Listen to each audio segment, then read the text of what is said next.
नमस्कार दोस्तों, स्वागत है एक बार फिर आपका हमारे यूट्यूब चैनल 999 सोनोग्राम में।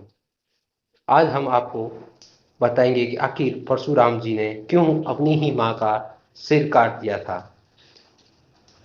तो चलिए चलते हैं आज के वीडियो की ओर। पुराणों के अनुसार भगवान परशुराम जी को श्री हरि विष्णु के अवतार माने जाते हैं। भगवान विष्णु का ये सबसे क्रूर अवतार माना जाता है। शिव जी द्वारा प्राप्त परशु के कारण ही उनका नाम परशुराम पड़ गया था। परशुराम महर्षि जमदग्नि और माता रेणुका की संतान थे।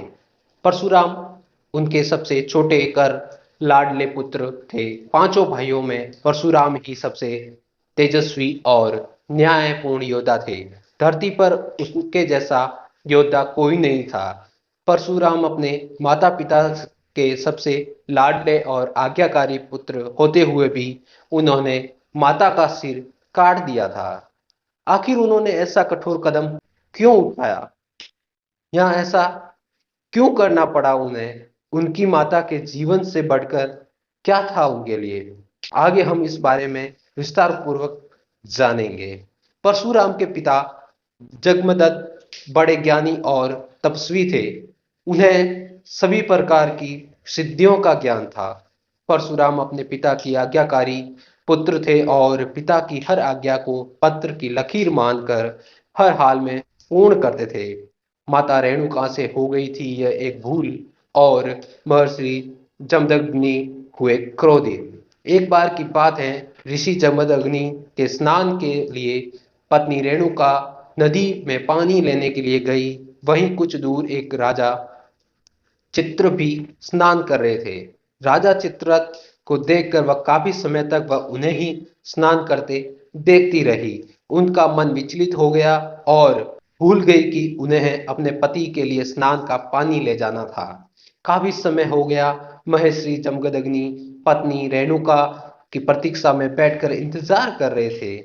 जब पत्नी रेणुका आश्रम पहुंची तो ऋषि जमदग्नि ने अपनी ध्यान शक्ति से उनके देर में आने का कारण ज्ञात करना चाहा। इससे उन्हें सब ज्ञात हो गया और महर्षि जमदग्नि अपनी पत्नी पर क्रोधित हो उठे। पिता ने दिया चारों पुत्रों को अपनी मां का सर काटने का आदेश। उसी समय उनके चार पुत्र रघुवंशी सूर वस्तु और विश्वासों भी आश्रम में आ गए थे। महर्षि जमदग्नि ने अपने चारों पुत्रों को बारी बारी से अपनी मां का वध करने को कहा, पर किसी ने भी मां की मोहवश ऐसा करने का हिम्मत नहीं जुटा पाई।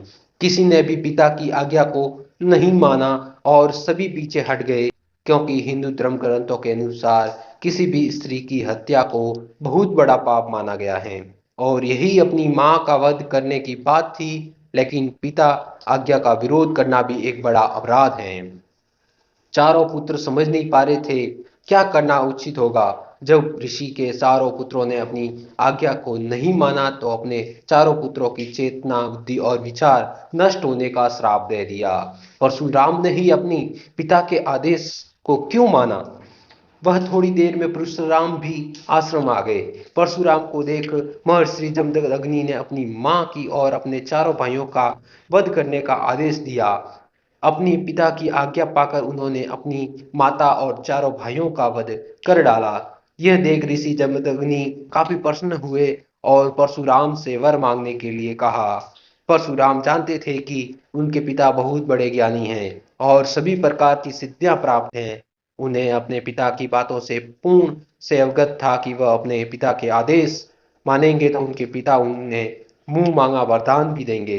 इसलिए उनके पिताजी जब उनसे वरदान मांगने को कहते हैं तो परशुराम ने अपनी मां का और अपने चारों भाइयों को पुनर्जीवित करने का वरदान मांगते हैं। इससे उनके पिता ने उनकी इच्छा मान रेणुका और चारों भाइयों को जीवित हो गए। इस तरह परशुराम ने अपने पिता की आज्ञा भी मानी और अपनी माता और भाइयों को जीवित भर की लिया।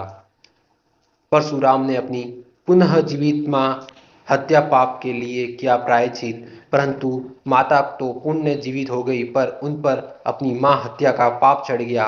इस पाप से मुक्ति पाने के लिए परशुराम एक पर्वत पर शिव आराधना करने के लिए चले गए। कई वर्षों की कठोर तपस्या से प्रसन्न शिव जी ने उनके समक्ष आ गए और उन्हें मृत्यु कुंडली के जल से स्नान करने के आदेश दिया, तभी वह अपनी माता के पाप से मुक्त हो जाए। परशुराम जी ने शिव जी के अनुसार ऐसा ही किया और अपनी माता हत्या के पाप से मुक्ति प्राप्त की।